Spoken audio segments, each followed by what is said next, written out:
When we consider God's plan, which obviously involves humans, when we don't consider that, we just kind of consider that every day we take a step, a walk, a thing, a thought, a place, and life just marches on. And then one day we look in the mirror and we're old, and then one day we look in the mirror and we're not even there, we're on the ground.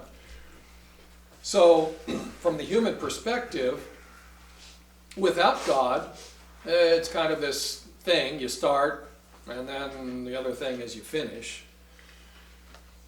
But from God's perspective, if we accept the fact that God exists, if we accept the fact that God created all things, and we stop and look at things from His perspective, it would be fascinating to say that God literally stands on both the start as well as the finish line. Because time is God's creation. Time is something that God created in order for you and I to have space and existence. A place that we can draw breath. Even the purpose of having breath. The moments it takes for the diaphragm to move up, lungs to deflate and then inflate and deflate and inflate, and the heart to keep doing what the heart does, and all the other things in our bodies and our minds work. And we put that all together under the jurisdiction of a creator God. And when we do that, things tend to fall into place. Today's message from chapter 10, we realize that in God's unfolding here, God's unveiling, God's revelation, we keep speeding ahead, and then we hit a speed bump and we stop and we look left and right and we evaluate, and then God moves us on again. And we've done that now a couple times, and right now we're preparing for the seventh trumpet in chapter 12. We're in chapter 10. So in chapter 10, we have this event dealing with a strong angel, dealing with his location upon the earth, dealing with things that are shouted and things that are denied us to know, that John heard that we don't get to.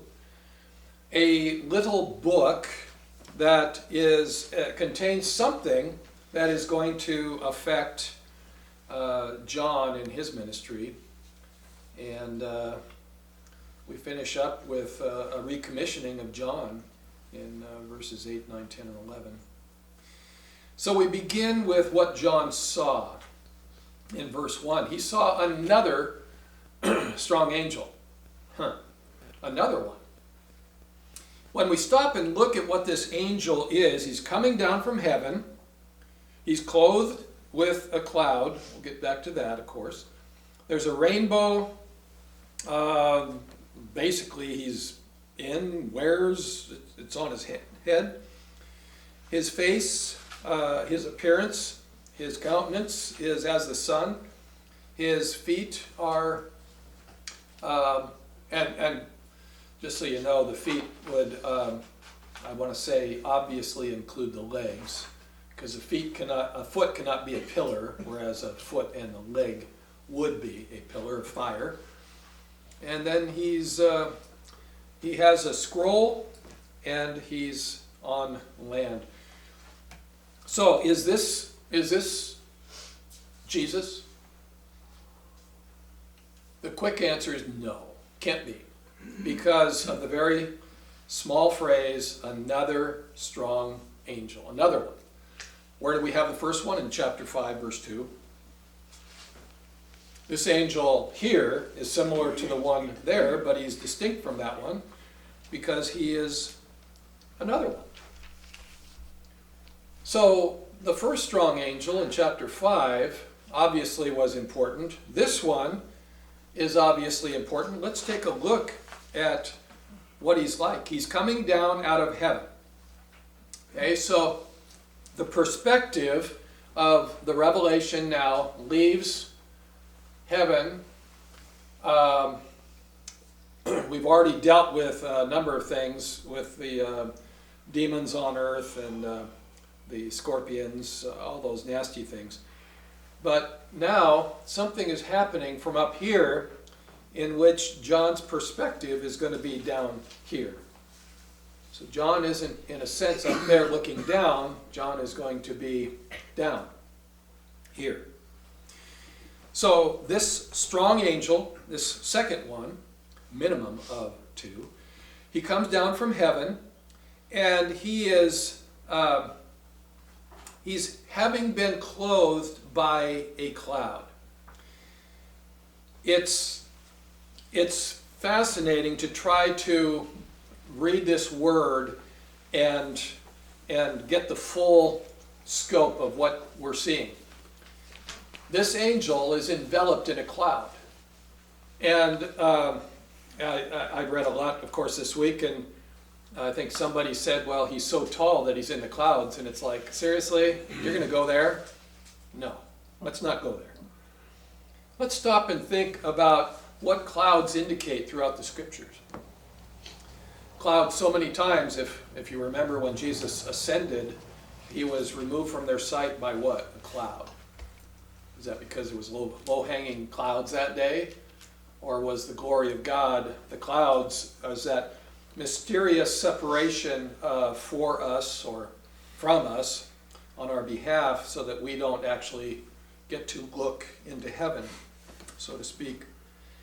So I believe that this special angel, this strong angel coming down out of heaven, has just left the glory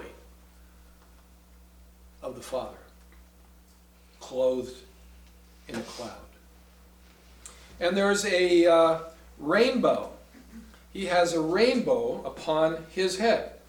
Where have we seen a rainbow before? In Revelation chapter 4, verse 3. Oh, Revelation chapter 4, verse 3 is where we saw the emerald rainbow surrounding God, surrounding the throne.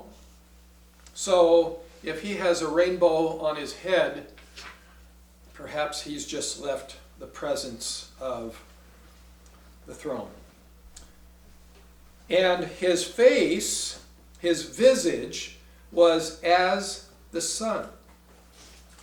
Now, where have we seen something like that before? Of course, God is as bright as the sun, but there's a passage in Exodus chapter 34, verses 29 through 35, where we have a story of a human who was in the presence of God, and something happened.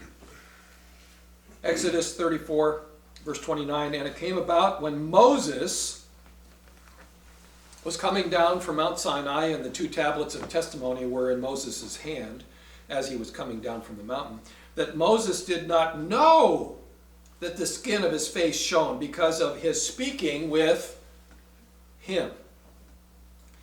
So when Aaron and all the sons of Israel saw Moses, behold, the skin of his face shone, and they were afraid to approach him. Then Moses called to them, and Aaron and all the rulers in the congregation returned to him, and Moses spoke to them. Afterward, all the sons of Israel came near, and he commanded them to do everything that the Lord had spoken to him on Mount Sinai. When Moses was finished speaking with them, he put a veil over his face. But whenever Moses went in before the Lord to speak with him, he would take off the veil until he came out. And whenever he came out and spoke to the sons of Israel, when he had what he had commanded, the sons of Israel would see the face of Moses, that the skin of Moses' face shone. So Moses would put the veil back over his face until he went in to speak with him. So, what do we have? We have this strong angel whose face was like the sun. Is God bright? We look at him as bright. We look at him as brighter than the stars, the sun, the moon. We look at his feet, which based upon the word pillar would include the legs as well, because his feet were like pillars of fire. Have we seen that before? I'm not going to read it back in Exodus, Leviticus, and Numbers, but when the glory of the Lord was leading the nation of Israel through the wilderness, during the day it was a pillar of cloud. During the night it was a pillar of fire. Are we familiar with that? We ought to be. The presence of God. In the daylight, a cloud. At nighttime, a pillar of fire. My conclusion on this angel, he has come from heaven, and I believe he has just come from the very presence of God, and the residue of that is coming with him to the earth. And I believe that we really need to see this angel as God's emissary to do what he's going to do here and facilitate with John what John's going to need to have done. So, verse 1, John saw another angel. He was a strong one. He was coming down out of heaven, and he had enveloped around himself a cloud, or a cloud had been enveloped around him, would be probably more appropriate. And the rainbow was upon his head, and his face as the sun, and his feet as pillars of fire, and having in his hand a little book, having been opened. We've already seen a big book or a scroll. The words are interchangeable. Probably you should use the word scroll just because we think of books as what we have in our hands. So he has a little scroll. We've seen the big scroll back in chapter 5. A scroll with 7 seals, which only Jesus could open, and he's opened them. This is a little book, having been opened. So, what's this all about? Well, we understand that God's plan is being unfolded for us here in the book of the Revelation. His plan has been unfolded for us from Genesis through the book of the Revelation, but so much of the Old Testament things that are pointing down the road in prophecy, we saw fulfilled in the first fulfillment, or the first advent of Christ, but there's still things coming down the road in Joel and Ezekiel and Jeremiah and Isaiah that haven't happened yet. So God's plan remains a unfolding story for us. He's unfolding it here for John to share with us. And so he does. He has in his hand a little scroll, little book, which has been opened. The book is open. In other words, it's not there. No one's going to be needing to open it. God's already opened it. Why is it little? I believe it's little for the simple reason that God's plan is this big. But just as there was a first advent, and it pretty much took place in this period of time with a virgin, Mary, who then had to go through a pregnancy of 9 months with the Messiah, and then the Messiah had to be born. Now, the first advent had a period of time. Whatever is in this little book is going to be covering a period of time. But not this much time. It's going to be covering this much time. And even if we take the scroll from chapter 5 and say it is future history, it's from what John is receiving here for us and going that way, this little book would be dealing with probably something right here. Maybe not even what's down there, but dealing with this. So I believe that it is a portion of God's plan that's going to be unfolded or unfolding here in chapters 10, 11, and then in chapter 12. And he placed his foot, the right one on the sea and the left one on the earth. Some of us have seen the images of the Colossus of Rhodes, the great big statue that stands over the harbor, and the ships go in and the ships go out under his two legs, and then of course an earthquake that all toppled. So we kind of see this angel as like the Colossus of Rhodes, only one foot is on the sea and one foot is on the land. I believe that this is asserting, demonstrating that God has the right to encompass the whole earth, and that nothing is withheld, nothing is hidden. The land and the sea. We can bury things on land and we can sink things at sea, but nothing is hidden. God's domain covers them both. His authority covers both. This angel has demonstrating God's dominion over the entire earth. And with verse 3, he gave a shout with a great voice as a lion roars. And when he gave a great shout, the seven thunders uttered their own voices. So this angel has something to say. And it's fascinating that in response to what he shouts, which we don't get to hear what he shouts, but in response to that, heaven, the seven thunders, utter their own voices. And you say, well, I don't remember reading about the seven thunders before. Good, because I don't either. What are the seven thunders? Just to keep it succinct without a lot of further explanation, I believe it's God's voice. We could compare, and I don't have it in front of me, but Jesus talked and the Father spoke back and to his Son, and those that were around heard it as thunder. When God speaks, how would we hear it?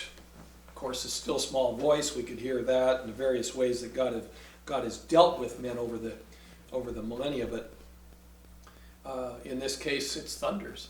And it's fascinating that whatever the thunders thundered, or whatever God said, in verse 4, when the seven thunders had made their utterance, I was about to write. So John, being a good scribe, pulls out his pen and he's ready to write on the paper. And all of a sudden, I heard a voice out of heaven saying, "Seal up what things the seven thunders uttered, and do not write them." It's like, whoa, stop. And there's a whole bunch of questions with that, none of which can be answered. What did he say? Don't know. Why did John get to hear it and you and I don't? Don't know. Is it a mystery? Yes, it is. Should we care? I'm going to say let's not lose any sleep over it or have any further discussion on it. Therefore, I'm moving on. Verse 5. And the angel whom I saw standing on the sea and on the earth, we've already seen him, lifted up his right hand to the heaven and swore. This is to promise with an oath. Swore by the one living for the eons of the eons. How do we describe God? Well, in a variety of ways, but one of them is God is eternal. And how do we say that? We say it succinctly with God lives forever. The Greeks kind of, in a sense, didn't have that, but what they have is eons. And so God exists, lives for out of the eons of the eons. Just goes on and on and on and on. So we say it, he lives forever. So this angel, verse 6, swore by the one living forever, for the eons of the eons, who created the heaven and the things therein, and the earth and the things therein, and the sea and the things therein. And it concludes with that time no longer shall be. I'm going to turn back to the Ten Commandments in Exodus chapter 20. Odd place, don't you think? But why am I there? I'm in Exodus chapter 20, verse 11. For in 6 days the Lord made the heavens and the earth, the sea, and everything that is in them. And he rested on the seventh day. For that reason, the Lord blessed the Sabbath day and made it holy. Back in the Ten Commandments, by which mankind has either embraced or rejected, thrived if they embrace, whatever if they reject. But in that is an understanding that God is the creator. And he made all of this, all the dirt, terra firma, and then he made all the H2O, which, comes down from above and flows down, but also is in the sea. That great big mysterious hunk of real estate on the earth that is liquid. God made it all. So when we see in verse 6 that the angel is taking an oath by the living God, the one who is forever and ever, no beginning, no end, and connect for us that he is the creator. He created the heaven and the things in it. He created the earth and the things in it. And he created the sea and the things in it. Who is God? God is in charge of it all. God owns it all. He made it all. He sees it all. And that's an important recognition on our part to submit to. That time, chronos, no longer shall be.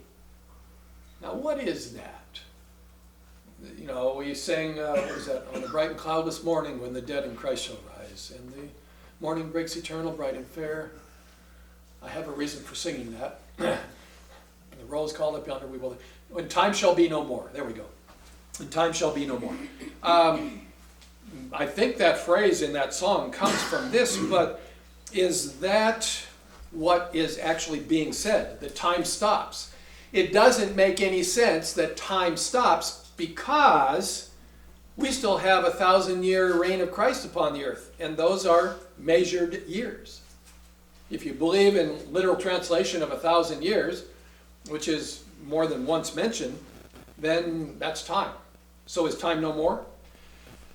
The answer has to be that the best description of the translation of the word chronos, which is typically time, but in this case would be the delay. The delay shall be no more. You just flip over one page to chapter 6, verse 10. These are the martyrs. This is the fifth seal. These are all the ones under the altar of incense. And they cried out with a loud voice, saying, How long, O Lord, holy and true, will you refrain from judging and avenging our blood and on those who live on the earth, earth dwellers? And basically said, not yet. Not yet. And I believe that this reference is referencing that the delay is no longer delayed. That if we take the little book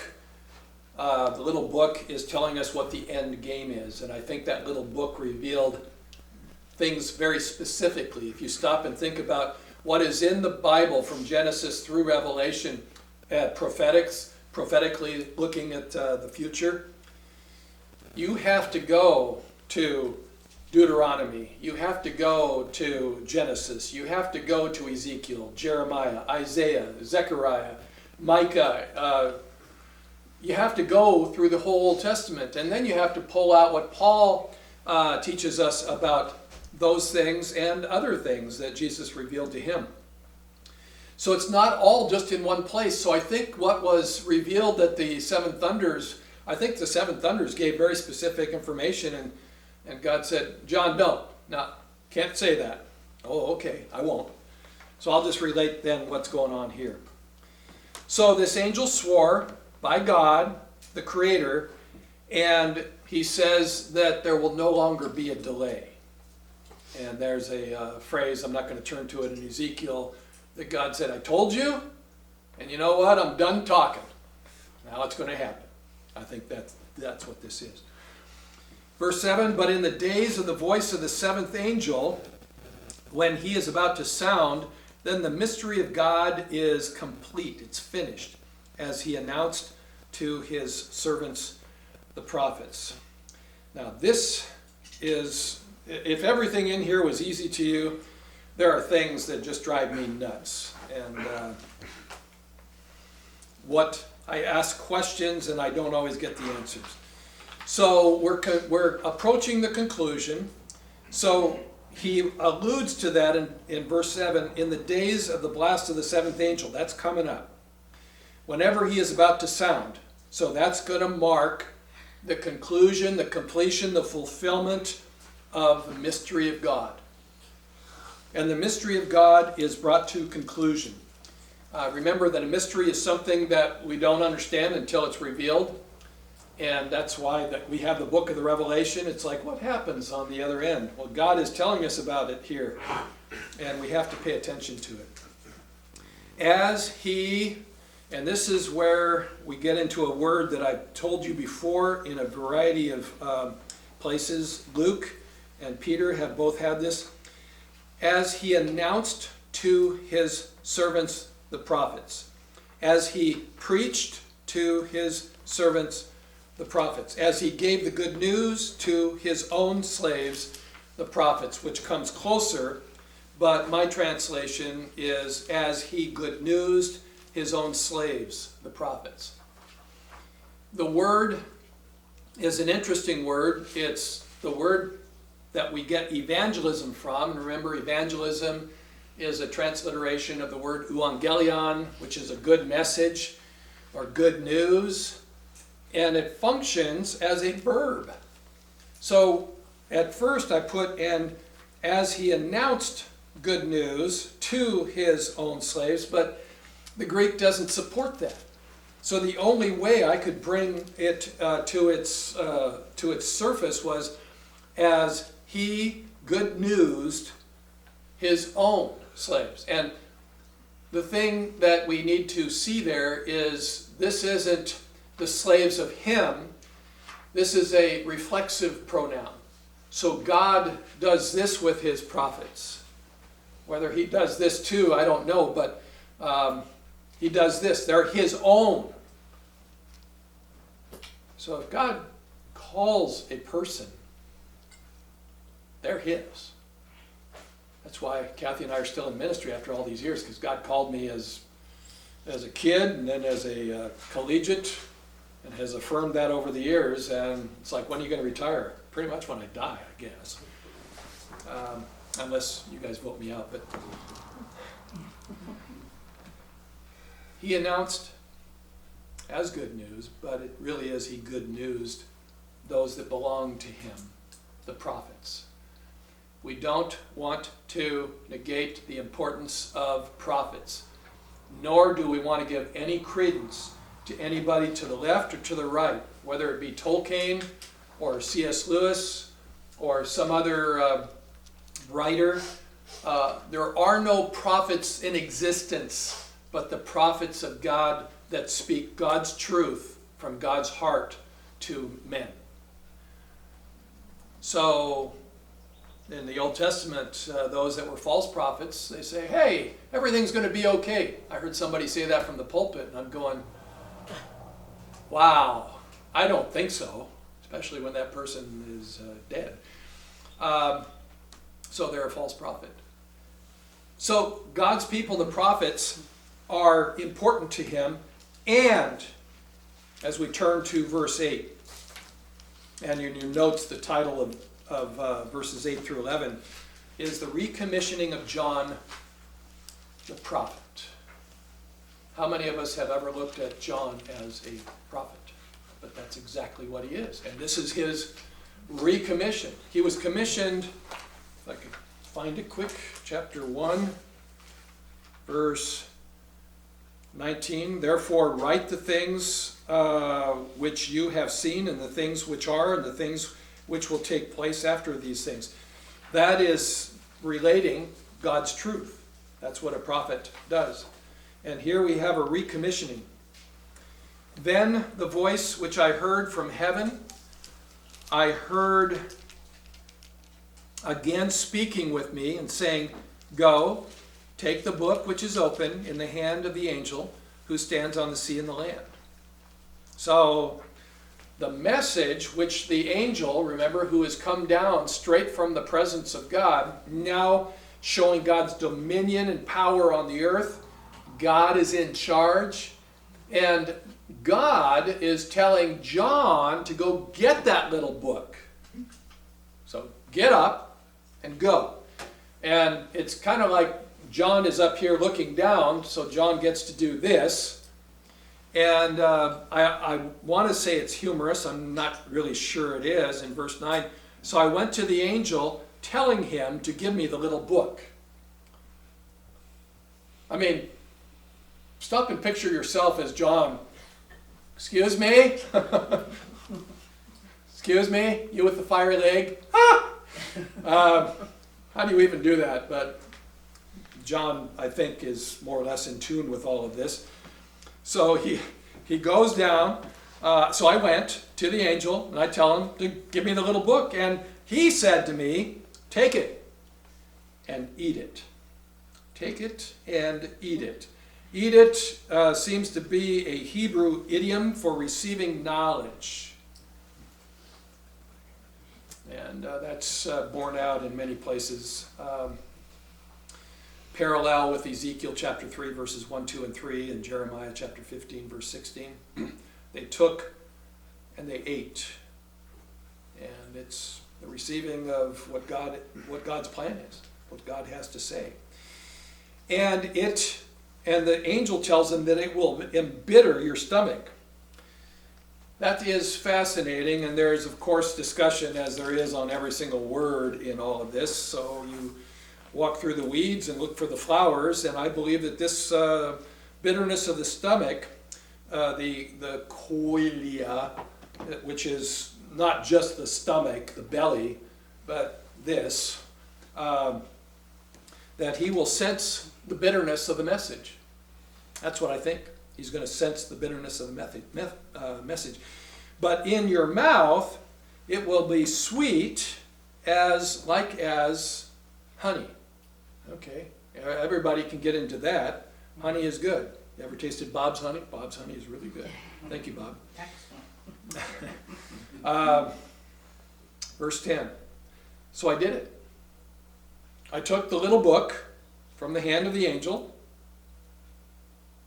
Okay, no question there. That's what he did. And he ate it. And this word is the word that we would translate very easily as devour. I didn't translate it that way, but very easily it could be. It's different than a lot of the words that are used, like in Luke, which was the common word for eating and drinking. So on Potluck Sunday, we're going to go down and we're going to do that. But if you watch me after I've worked all day and I'm really tired and hungry, and Kathy gives me a Snickers bar, I've devoured it. It's gone. And that's what this word is. So I took the little book out of his hand, I ate it, and it was in my mouth as sweet honey. Probably pertains to the sensations of John at different stages regarding the totality of this message. When I had eaten it, my stomach was embittered. So John takes the message, and now God's message is his message. I like that. I trust it. And now, in verse 11, and they said to me, we don't know who the they is. It's mysterious, is it God? Is it Jesus? Is it the angel? It's plural. So who's the they? Yes. We don't know.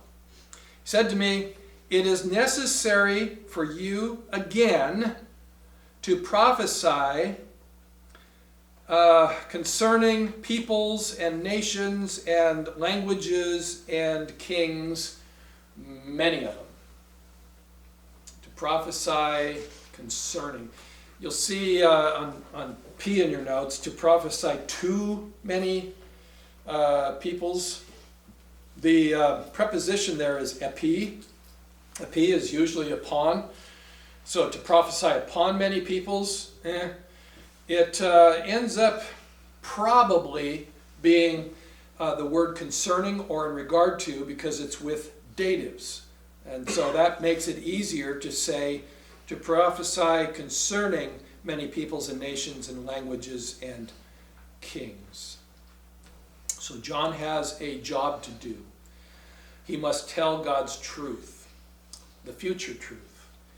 And we already know, we've already been introduced to the peoples and nations and languages. We've already seen that several times in the book of the Revelation. But what does he add? Kings. The many peoples and nations and languages, that's us. Are we kings? No. The kings are those who are in charge politically on this world. And we need to recognize, or rather they need to recognize, because we already know, they need to recognize that their authority has been given to them by God. David understood that. David was a man after God's own heart. He had a chance to take care of business because he was actually commissioned by God to be king, and yet he wouldn't kill the sitting king because he understood that God chose him and he chose me. So I will simply wait until that time comes. I don't know if a lot of kings understand that. Can you imagine if they did? What kind of governments we would have in the world today? Good governments, not that which we see around the world. So John, in verse 11, is commissioned. You must prophesy again. Is that what he's been doing? Well, it stymies me a little bit. The word again stymies me a little bit. Because John has ministered. Why in the world do you think he's on the Isle of Patmos? Because he's been ministering in the name of Jesus. He's been good newsing the lost. And he's been administering truth to the church. And he's been a leader. I need to go this way. He's been at the top of the Christian food chain without, we never use the word pope here, so he wasn't the pope. But there was no one higher because he had walked with Jesus and he spoke God's truth. Well, now he's on the Isle of Patmos and he's a slave there to the Roman Empire, or I don't know what he's doing there, but he's commissioned to again prophesy. And I stop and I wonder, is that what God commissioning him to do is simply what we see through the remaining chapters here? And if it is, then to me it's enough. If John had written this, and however the amanuensis or secretary wrote this out and distributed it, and then he died, then we are all richer for it. So how do we deal with this?